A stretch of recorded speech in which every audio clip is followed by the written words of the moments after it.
From the National Newsroom of the Canadian Press, I'm Jason White. The BC Wildfire Service says the next few days could see more wildfires start across the province. It's thanks to winds and dry lightning in the forecast.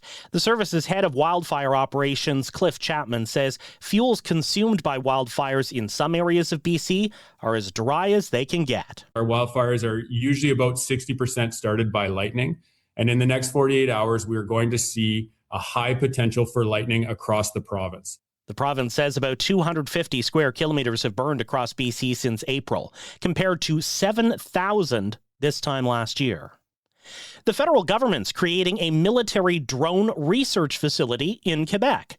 National Defense Minister David McGuinty says 30 groups will receive nearly $30 million over 2 years. Every prototype developed here will strengthen Canada's ability to defend its territory and protect our men and women in uniform.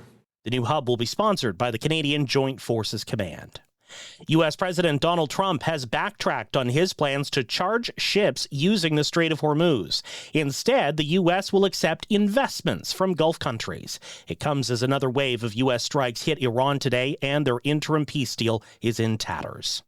Canada's mushroom industry faces more U.S. tariffs.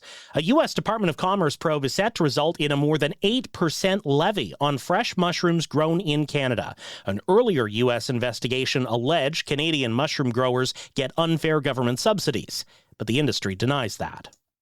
Ottawa is replacing former broadcast journalist Tom Clark as Canada's Consul General to New York City. The Trudeau government appointed the former CTV and global journalist to the post in 2023. The Tories criticized that appointment, and Clark was called into a House of Commons committee to answer questions about Ottawa's decision to buy a $9 million luxury condo in Manhattan. Global Affairs Canada said at the time it needed to replace an aging residence with something appropriate for hosting guests. Clark is being replaced by former oil and gas executive Susanna Pierce in the role, which involves promoting economic and cultural interests in New York State. Kelly Malone, The Canadian Press, Washington.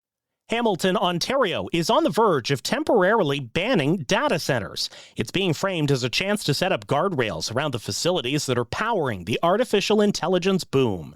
City Councillor Narinder Nan is the sponsor of Hamilton's moratorium proposal. We're not buying the hype that this needs to happen so urgently. Not going to happen. Hamiltonians have a legacy of saying, a long history of saying, when people come into our town and try to ram things through, that, we deserve to have a say in it. And if that means pausing the project for a year, then that's what we're going to do. A vote is expected tomorrow at City Council on a 1-year moratorium, which could be renewed for a second year. This is the Canadian Press. In sports, baseball's Midsummer Classic goes tonight in Philadelphia. The American League takes on the National League in the All-Star Game. Toronto Blue Jays ace Dylan Cease gets the start for the American League. The head of baseball's Players Union is criticizing management for its salary cap campaign. Bruce Meyer argues the sport is thriving, and he calls the campaign misleading.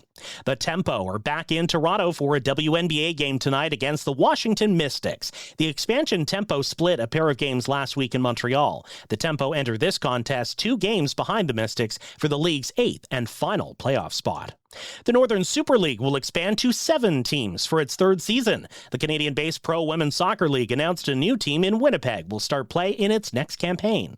And Edmonton Elks running back Justin Rankin, Montreal Alouettes receiver Tyson Philpott, and Winnipeg Blue Bombers quarterback Drew Brown have been named the CFL's top players for Week 6. From the Canadian Press, I'm Jason White. Thanks for listening. Don't forget to follow and subscribe. For more of today's top stories, visit thecanadianpressnews.ca.